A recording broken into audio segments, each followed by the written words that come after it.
الحسن ابن علی ابن ابی طالب، جن کو زمانہ امام حسن رضی اللہ تعالیٰ عنہ کے نام سے جانتا ہے، یہ شیر خدا حضرت علی رضی اللہ تعالیٰ عنہ اور محمد مصطفیٰ صلی اللہ علیہ وسلم کی صاحبزادی فاطمہ رضی اللہ تعالیٰ عنہ کے بیٹے اور امام حسین کے بڑے بھائی تھے اور 5ویں خلیفہ بھی تھے۔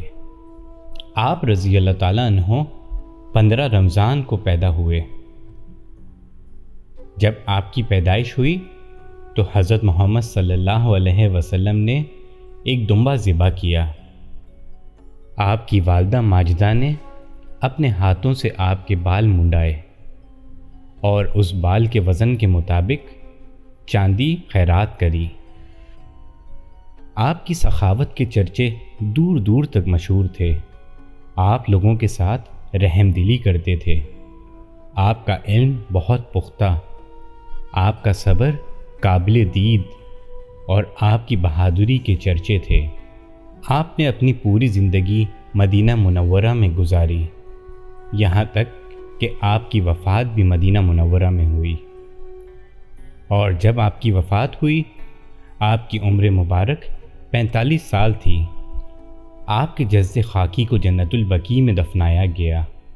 نبی کریم صلی اللہ علیہ وسلم سے منسلک بہت سی روایتوں میں حضرت امام حسن اور حضرت امام حسین رضی اللہ تعالیٰ عنہ کے بارے میں اشارے ملتے ہیں۔ ایک جگہ نبی پاک صلی اللہ علیہ وسلم نے فرمایا کہ حسن اور حسین جنت کے جوانوں کے سردار ہیں۔ نبی پاک صلی اللہ علیہ وسلم نے فرمایا کہ جنت کے تمام لوگ جوان ہیں۔ اگر ہم آسان الفاظ میں کہیں تو حضرت امام حسن جنت کے تمام لوگوں کے سردار ہیں۔ حضرت امام حسن جنت کے تمام لوگوں کے سردار ہیں۔